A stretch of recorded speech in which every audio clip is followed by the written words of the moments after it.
नमस्कार, बहुत बहुत स्वागत आपका नादिर टीवी पर। मैं हूं आपके साथ पारुल। आज बात करेंगे किसके इशारों पर सुलगा संभल।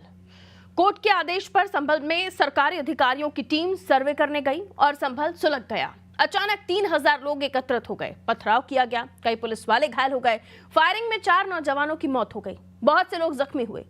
गाड़ियां, दुकानों को आग लगा दी गई, जैसे कोई मस्जिद का सर्वे करने नहीं हमला करने गया हो, इस तरह का रिएक्शन मिला।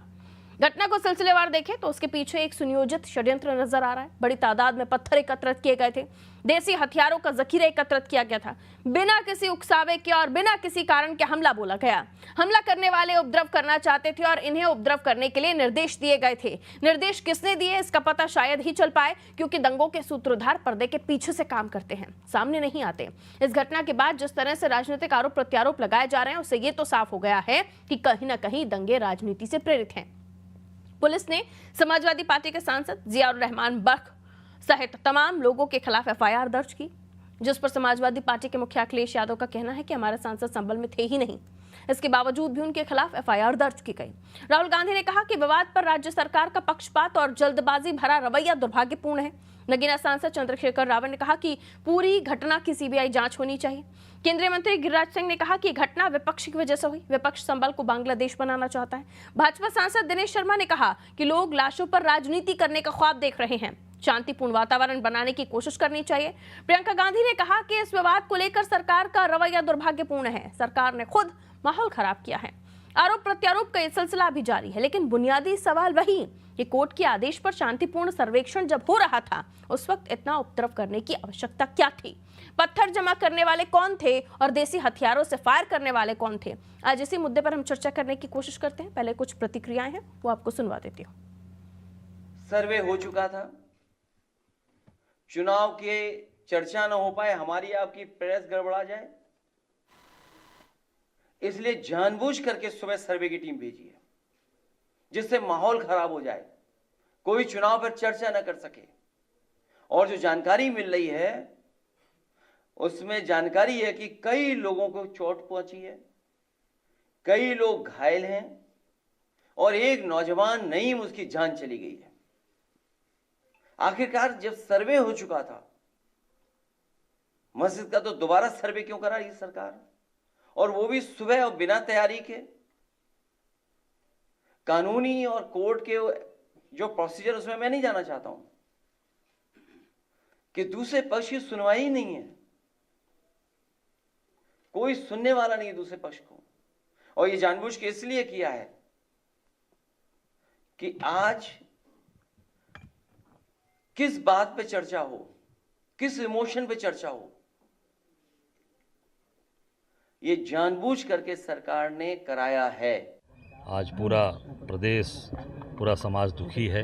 हमारे कांग्रेस के कार्यकर्ता आज पूरे प्रदेश में गांधी प्रतिमा के समक्ष मौन व्रत धारण करेंगे। आज हम लोगों ने भी अपने गांधी जी के समक्ष मौन व्रत धारण किया, और जो लोग आज जिनको इन सरकार ने, कि पुलिस के लोगों ने जिस तरीके से उनकी हत्या की, मारा है, उनके प्रति अपनी संवेदना प्रकट किया है।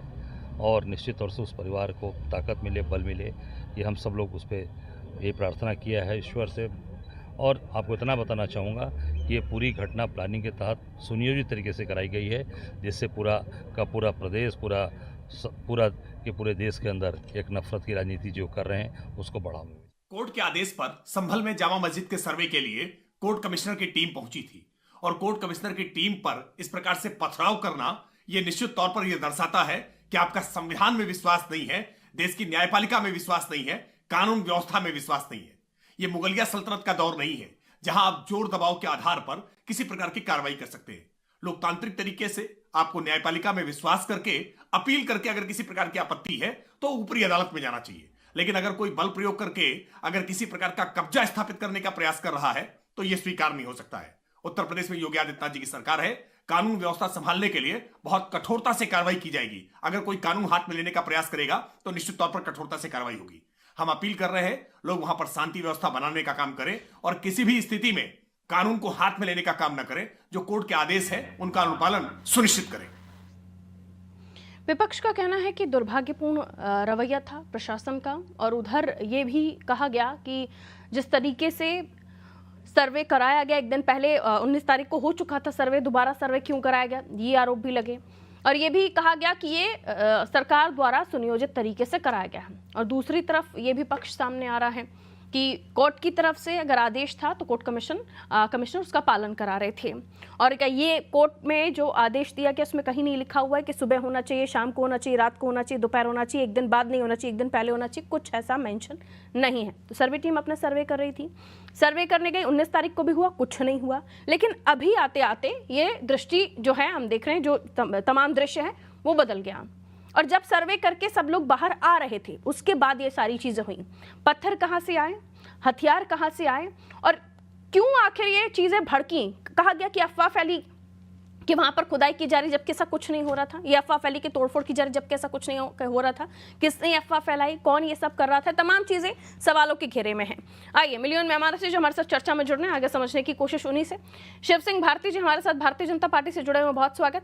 हेमंत मिश्रा जी कांग्रेस से हमारे साथ बने हुए, आपका भी स्वागत करती हूँ। पूजा मिश्रा जी सपा से हमारे साथ बनी हुई है, आपका भी स्वागत मैम।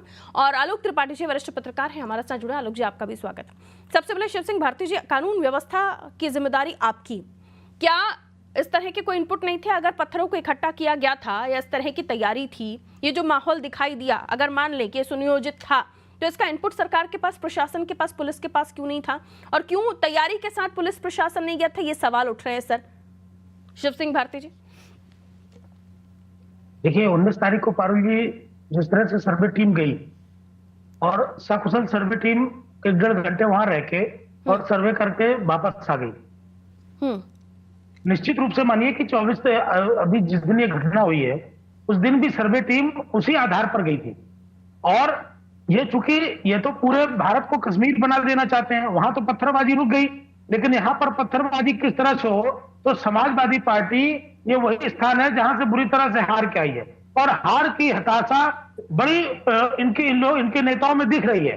आप देखिए जियाउल बर्क 19 तारीख को जब सर्वे होता है तो वहां मौजूद रहते हैं, लेकिन उस दिन जब घटना होती है तो उस दिन वह मीटिंग का बहाना करके बाहर चले जाते हैं। तो पर्दे के पीछे कौन लोग काम कर रहे थे, कौन लोग पत्थरों को इकट्ठा करके, और ये तो इतनी बुरी तरह से प्री प्लान किया गया था कि देखिए 24 पुलिस कर्मी भी घायल है और उधर से पत्थरबाजी होती है, उनको बुरी तरह से घेरा जाता है। और मैं फिर कह रहा हूं कि सर्वे टीम सर्वे करने गई थी, वहां किसी भी तरह की कोई खुदा।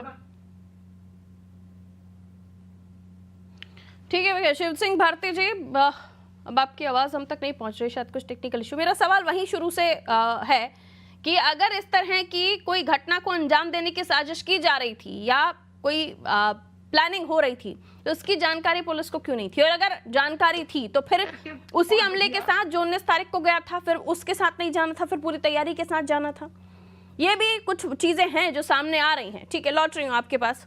समाजवादी पार्टी से हमारे साथ हम पूजा जी जुड़ी हुई हैं। पूजा जी, अखिलेश जी ने कहा कि ये सब इसलिए किया गया कि हम सुबह जब चुनाव के नतीजों को लेकर चर्चा करना चाहते थे तो वो ना हो पाए। ये तर्क मुझे समझ नहीं आया उनका। पारुल जी आपको नमस्कार और सभी पैनलिस्टों को मेरा नमस्कार। और मुझे लगता है कि पारुल जी यहाँ पे समझना समझने जैसा ऐसा कुछ है नहीं। आप देखेंगे तो जो है अभी भाजपा के प्रवक्ता कह रहे थे और आपका न्यूज भी कह रहा था कि वहां पे जब दूसरी बार गया सर्वे करने के लिए तब इस तरीके की घटना घट गई। और आपका प्रश्न भी जायज लग रहा है ना, क्योंकि वहां पे अगर इतने लोग इकट्ठे हो गए, इतनी जो दंगा हो गई बहुत दुखद है, नहीं होनी चाहिए थी और ये फेलियर है। ये फेलियर नहीं कहूंगी मैं, ये सिस्टमैटिक है। एक बार होता तो फेलियर होता, 2 बार होता तो फेलियर होता, हर बार जो है फेलियर कहेंगे प्रशासन का, तो ऐसा नहीं है कि प्रशासन एक सिस्टमैटिक तरीके से कर रहा है। चाहे वो बहराइच का दंगा रहा हो फेलियर, चाहे वो हाथरस का फेलियर, इस तरीके से नहीं होता है, ये सिस्टमैटिक हो रहा है। अभी आपने कहा कि जो है माननीय राष्ट्रीय अध्यक्ष जी ने कहा कि इस पे चर्चा नहीं करना चाहते। हाँ बिल्कुल, ये जो है माइंड को डाइवर्ट करना चाहते हैं। अभी यहाँ पे बाई इलेक्शन हुए हैं, बाई इलेक्शन में किस तरीके से जो है तस्वीरें निकल करके आई थी वोटिंग वाले दिन, जहाँ पे पुलिस जो है गन दिखा रहे थे, पुलिस जो है लोगों को वोट डालने नहीं दे रहे थे। मीडिया कर्मी बहुत सारे वहाँ पे रिपोर्टर्स ने रिपोर्ट किया, जो ले जाकर के जो वोट नहीं डाले जा रहे थे वो साफ उनकी मदद भी कर रहे थे कि भाई आपको डालने नहीं दिया जा रहा है, हम चल रहे हैं आपके साथ में। ऐसी भी वीडियोस और तस्वीरें देखने को मिली।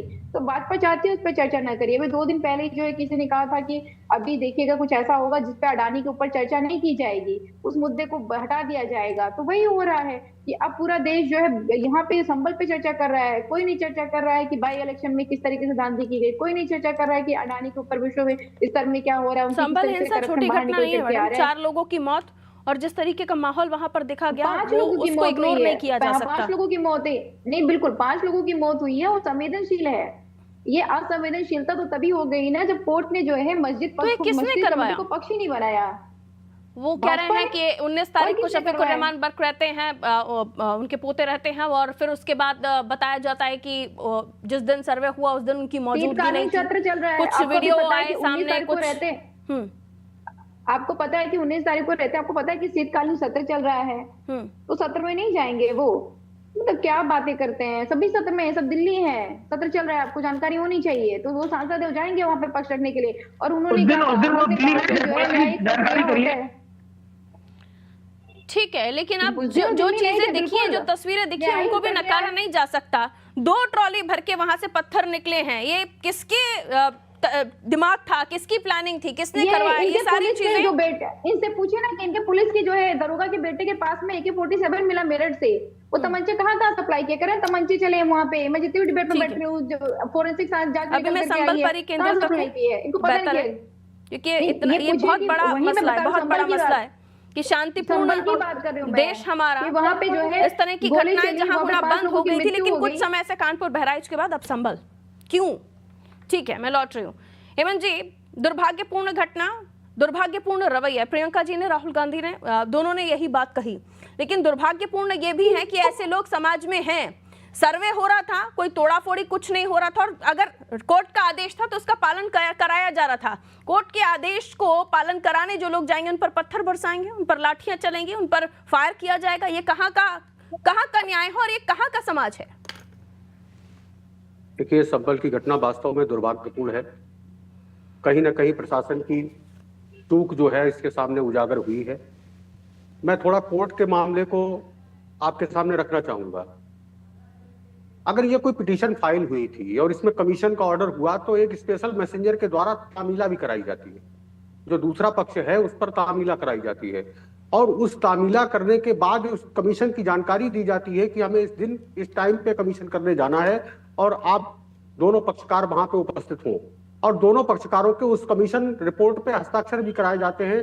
जो कोर्ट का कमिश्नर जाता है वो हम ही लोगों के एडवोकेट्स रहते हैं या कोर्ट का अमीन रहता है, लेकिन यहाँ पे कोर्ट प्रैक्टिशनर एडवोकेट को ही वहां पे कमीशन करने के लिए भेजा गया था, और उन्होंने किस तरीके से वहां पे कार्रवाई की, मुझे नहीं लगता है कि कहीं पे किसी प्रकार की कोई तामीला की सूचना अभी तक ना तो किसी चैनल के माध्यम से आई ना किसी व्यक्ति के माध्यम से आई। तो मुझे तो यही लगता है कि कहीं ना कहीं प्रशासनिक चूक जो है और जल्दबाजी हड़बड़ी में किया गया कार्य जो है वो संभल की घटना को अंजाम दे गया। बाकी एक नफरत की राजनीति कोई गुंडे, दंगाई या कोई ऐसा असामाजिक तत्व मस्जिद का सर्वे नहीं कर रहा था सर। वहां पर जो लोग थे उन्होंने किस तरीके से पत्थर मारे हैं, पुलिस वाले किस तरीके से घायल हुए हैं, ईंट के टुकड़े सर। मैंने आपको प्रक्रिया बताई, उस प्रक्रिया के बाद पुलिस की व्यवस्था। अगर कोर्ट का जो कमिश्नर है वो कहते हैं कि वहां पर पुलिस व्यवस्था चाहिए तो पुलिस व्यवस्था उसको मुहैया कराई जाती है, यह दायित्व है प्रशासन का। और दूसरी बात यह है कि अगर कहीं पर मिसअंडरस्टैंडिंग हुई तो उसकी चूक वहां पे जो LIU है, जो इंटेलिजेंस, लोकल इंटेलिजेंस है, उसका फेलियर है। उन्हें क्यों नहीं पता था कि वहां पर इस तरीके से कुछ भी हो सकता है, तो उसकी व्यवस्था पहले से करनी चाहिए थी। आज आप केवल ये कह के कि साहब पुलिस की गोली से मौत नहीं हुई, ये कह के आप बच नहीं सकते। जो माहौल, जिस तरीके का माहौल पूरे आज उत्तर प्रदेश को आपने क्या से क्या बना दिया है। आपने अपनी प्रयोगशाला बना रखी है उत्तर प्रदेश के लिए। कहीं बहराइच का दंगा, कहीं कानपुर का दंगा, कभी आज संभल का दंगा। ये दंगा देख करके आप जो है आखिर समाज में किस तरीके की विचारधारा पैदा करना चाहते हैं? लौट रही हूँ आपके पास, हेमंत जी। विचार करने की जरूरत इस पे। आलोक जी हमारे साथ जुड़े हुए हैं। आलोक जी, इससे पहले भी हमने जो सर्वे है, ASI का सर्वे, इनको लेकर अलग अलग तरह की प्रक्रियाओं को सुना है। यहाँ हेमंत जी का कहना है कि दोनों पक्षों की मौजूदगी नहीं थी, लेकिन 19 तारीख को इसी तरह का सर्वे हुआ था, कोई घटना नहीं, शांतिपूर्ण तरीके से सब कुछ हुआ, और अब दोबारा जब सर्वे हुआ तो इस तरह का पूरा माहौल सामने आया। सवाल ये कि कोई बगैर किसी की परमिशन के तो ये सर्वे नहीं हो रहा था, कोर्ट के आदेश था, उसका पालन कराया जा रहा था, प्रक्रिया को लेकर जरूर सवाल उठाए जा रहे हैं, लेकिन कोई गलत चीज नहीं हो रही थी। और फिर वहां पर इतने सारे लोगों का हथियारों के साथ, पत्थरों के साथ इकट्ठा हो जाना, और तो ये लगता है कि पहले से प्लानिंग थी। अगर वो गलत है, ठीक है, मान लेते हैं अगर दो पक्ष नहीं थे साथ में, उस प्रक्रिया पर आप सवाल खड़े कर सकते हैं, लेकिन पत्थरों के साथ लोगों के पहले से प्लानिंग के साथ मौजूद रहना ये भी तो सही नहीं है। ये तो प्री प्लान था। फिर आप दो पक्षों को साथ में लेकर भी खड़े रहते तो भी ट्रकों के साथ पूरे पत्थर तैयार थे, हथियार तैयार थे। आप किस तरह का भी तरीका अपना लेते, पहले से प्लानिंग के साथ सब लोग तैयार थे। त्रिपाठी जी। जी पारुल जी, देखिए पारुल जी, दो पक्ष थे या नहीं थे इसका दंगे से क्या मतलब है भाई? दो पक्ष नहीं थे, जांच नहीं होती या हो गई थी, दंगा कैसे हो गया? सवाल ये उठता है कि जांच हो रही थी, कोई वहां मस्जिद या मंदिर या कोई तोड़ने तो नहीं आया था, जांच सर्वे हो रहा था, सर्वे करके चले जाते। लेकिन सवाल उठता है कि पहले कानपुर, फिर बहराइच, फिर संभल, आखिर खुफिया विभाग के पास कहीं सूचना इनपुट क्यों नहीं था? क्या खुफिया विभाग नकारा हो गया है? ये बड़ा सवाल। इतनी बड़ी संख्या में लोग कहां से आ गए? संभल में कुछ ही देर में इतनी बड़ी संख्या में, फिर पत्थर भी आ गए, यानी कि एक प्लान था पूरा। तो ये एक बड़ा सवाल उठता है कि आखिर ये इस तरह की घटनाएं एक के बाद एक जिले में क्यों से होती जा रही हैं और खुफिया विभाग को कहीं कानों कान खबर नहीं लगती है, जबकि खुफिया विभाग का काम ही यही है कि अगर कहीं किसी जिले में, कहीं प्रदेश में अमन चैन बिगड़ने की स्थिति है तो आप उसकी जानकारी सरकार को दीजिए, शासन को दीजिए, शासन उस पर एक्शन ले। लेकिन खुफिया विभाग को कोई जानकारी नहीं होती है और एक के बाद इस तरह के दंगे हो गए। दूसरी चीज की पत्थर इतनी बड़ी संख्या में वहां कैसे आ गए? अगर किसी को जानकारी नहीं थी, हर आदमी इतना कोई खाली नहीं है, हर आदमी कहीं कोई नौकरी में है, कोई काम में है, इतनी बड़ी संख्या में एकदम से इतने लोग कैसे इकट्ठे हो गए और उसके बाद इतना विकराल रूप धारण हो गया कि आज इस पे चर्चा हो रही है। तो ये कई सवाल खड़े करते हैं कि आखिर संभल में क्या पहले से कोई तैयारी चल रही थी, क्या एक प्लान था, या इसको पीछे कोई एक किसी का मकसद था, या कुछ लोग थे। ये कई चीजें हैं जिसकी मुझे लगता है कि अगर निष्पक्ष जांच होगी तो निकल के आएगा कि आखिर एक के बाद इस तरह की क्यों एकदम से इतनी बड़ी जी हो बात जिसमें कई लोगों की जानें चली जाएं। तो ये कहीं ना कहीं प्रदेश का माहौल खराब करने के साथ ही जैसे इंटरनेट बंद हो गया, स्कूल कॉलेज बंद हो गया, बड़ा नुकसान है। आर्थिक शारीरिक हर तरह से क्षति हो रही है और समाज में भी एक गलत मैसेज जा रहा है। तो मुझे लगता है कि इसकी एक निष्पक्ष जांच हो जिसमें ये निकल के आएगी कि आखिर एकदम से इतनी बड़ी संख्या में लोग कैसे आए, पत्थर कहां से आए और खुफिया विभाग कर क्या रहा था। ये सब चीजों की जांच होनी चाहिए, उसके बाद मुझे लगता है कि स्थिति एकदम क्लियर होगी। क्या कहना चाहेंगे आप शिव जी? शिव भारती जी। बिल्कुल जांच का विषय है, बिल्कुल जांच का विषय है, जांच होगी भी, जो इसके दोषी होंगे उनको दंडित भी किया जाएगा। लेकिन इस जो पूरा दंगा हुआ है उसकी मानसिकता को समझने की बात है। अभी सारे प्रवक्ता बार बार कह रहे हैं कि पहले वहां दंगा हुआ, फिर वहां दंगा हुआ, तो यह दंगा एक मानसिकता के तहत हो रहे हैं।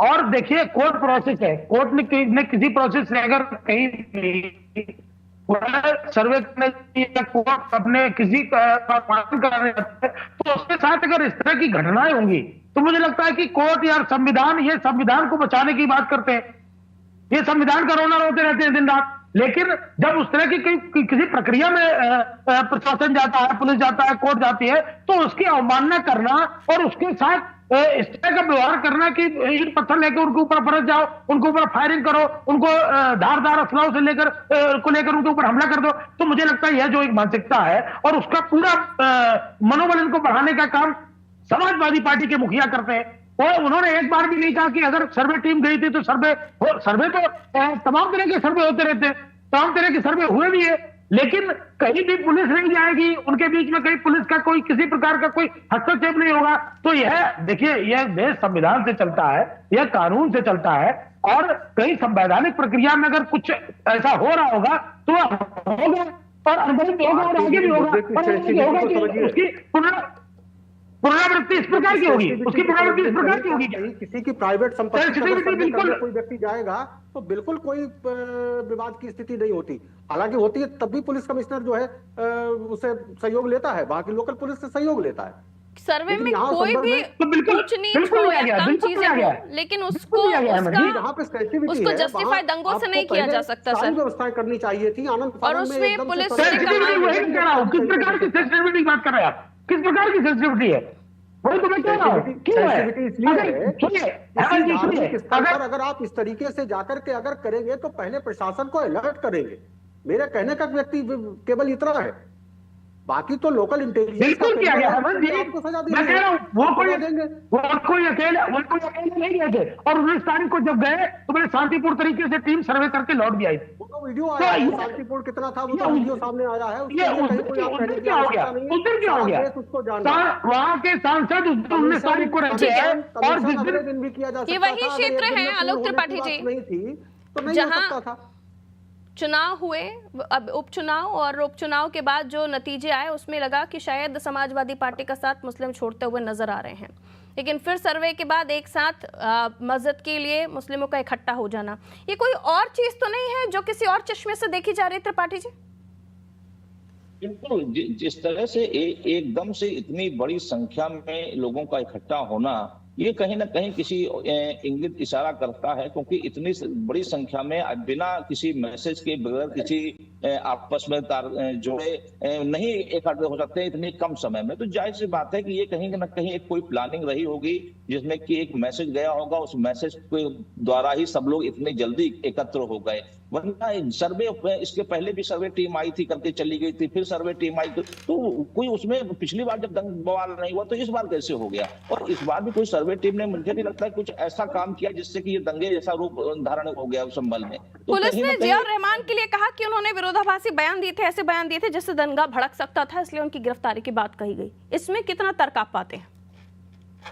नहीं, देखिए, गिरफ्तारी की तर्क दिया गया, बात कही गई, लेकिन गिरफ्तारी तो नहीं हुई। मतलब किसी ने कह दिया कि कुछ हो गया और उसके ऊपर आप इतना बड़ा दंगा कर देंगे, इंटरनेट बंद हो गया, सब चीज, स्कूल कॉलेज बंद हो गए, ये तो कोई सभ्य समाज की ये निशानी नहीं है कि किसी ने कहने से आपने इतना बड़ा दंगे का रूप ले ले। आप देखें तो गिरफ्तारी हुई कि नहीं हुई, तो मुझे नहीं लगता कि ये एक कुछ ना कुछ इसके पीछे साजिश जरूर है, और मुझे लगता है कि इसकी जांच होगी। इसमें साजिश हो सकती है पूजा जी, लेकिन किसकी साजिश, किसने इस पूरे षड्यंत्र को रचा, उससे पर्दा उठेगा तभी पता चलेगा कि किसने कौन सा रंग भंग करने की कोशिश की। जी पारुल जी, इसमें फायदा किसको हो रहा है? इसमें फायदा भारतीय जनता पार्टी को हो रहा है। इनको लगातार दंगे करा करके फायदा हो रहा है। तो इनको पोलराइजेशन, इनका जो है टारगेट बना हुआ है, और ये हर जगह पोलराइजेशन करते हैं। सिर्फ उत्तर प्रदेश की बात नहीं है, मणिपुर में पोलराइजेशन करते हैं, और जो है झारखंड में जाकर पोलराइजेशन का बात करते हैं। वहाँ कौन सा हिंदू मुस्लिम है? वहाँ पे उन्होंने ढूंढ लिया ना, क्योंकि मैं तो ढूंढ लिया। झारखंड में इन्होंने ढूंढ लिया था पहाड़ी जो गैर पहाड़ी है, ये तो इनकी प्रवृत्ति बन हुई है। अभी इन्होंने बोला ना कि जो है, जो लोग कॉन्स्टिट्यूशन को मानते हैं, भाई साहब जो कॉन्स्टिट्यूशन को मानते हो दंगे नहीं करेंगे। आप क्या कहना चाह रहे हैं? अगर उन्होंने दंगे किए हैं तो कॉन्स्टिट्यूशन को नहीं मानते हैं, किसकी बात कर रहे हैं आप? आप कहना क्या चाह रहे हैं कि जो दंगे कर रहे थे आप उनको जानते हैं, वो पहले कॉन्स्टिट्यूशन को मानने की बात कर रहे थे और आज दंगा कर दिए। अगर आप जानते तो 30 सेकंड में अपनी बात कंप्लीट कीजिए। आयु नहीं जानती है, आप जो है तुरंत जाकर के उनको बताइए कि ये लोग पहले कॉन्स्टिट्यूशन दिखाते तक दंगे किए हुए, जाना नहीं पड़ेगा ना, आपको तो जानकारी है। बहुत संक्षेप में हेमंत जी। देखिए, बहराइच में इन्हीं के लोग, भारतीय जनता पार्टी के लोग ही उस दंगे में शामिल निकले। आज तक उनके खिलाफ क्या कार्रवाई हुई किसी मीडिया ने भी नहीं बताया, ना कहीं किसी और ने बताया। तो ऐसी परिस्थितियां क्यों पैदा हो रही हैं, विचार करने की आवश्यकता इस बात की है। बाकी कोर्ट की जो प्रक्रिया है उसको नकारने का कोई भी किसी में साहस नहीं है। कोर्ट की प्रक्रिया का अनुपालन होना चाहिए, सभी लोग करते भी हैं, लेकिन अगर कोर्ट की प्रक्रिया का दुरुपयोग अगर लोकल प्रशासन अगर करेगा तो उस पर सवालिया निशान लगेगा। और मुझे लगता है संबल यही, चूंकि उत्तर प्रदेश में एक बात बार बार उठी कि कानून व्यवस्था और अपराधी हैं उनमें बुलडोजर का खौफ भी रहा, लेकिन उसके बाद इस तरह के लगातार घटनाएं सामने आना, शिव सिंह भारती जी, ये आपके प्रशासन पर, आपकी कानून व्यवस्था पर भी सवाल है, और इसलिए ज़रूरी है कि ऐसी घटनाएं ना हो, वरना जो विश्वास कानून व्यवस्था को लेकर, क्राइम को लेकर जनता ने किया वो डगमगाएगा। सर, बहुत शुक्रिया आप सभी का हमारे साथ जुड़ने के लिए। किसके इशारे पर सुलगा संभल, ये सवाल इसलिए उठ रहा है क्योंकि ट्रकों से भर के, नगर निगम के 2 ट्राले भर के वहां से पत्थर निकाले गए, ईंट के टुकड़े, नुकीले पत्थर, अवैध हथियारों से गोलियां चलाई गईं, और जो पोस्टमार्टम रिपोर्ट 4 लोगों की मौत के सामने आ रही है उसमें ये बताया जा रहा है कि अवैध कट्टा, इस तरह के जो हथियार होते हैं उनसे उनकी मौत हुई है, उनकी बुलेट से उनकी मौत हुई है। और अगर इस तरह की घटनाएं सामने आ रही है तो सवाल उठना लाजमी है, क्या कोर्ट के आदेश का पालन कराने का अगर जा रहा है सिस्टम, या कमिश्नर जा रहे हैं, कोर्ट कमिश्नर जा रहे हैं, तो दंगा होगा?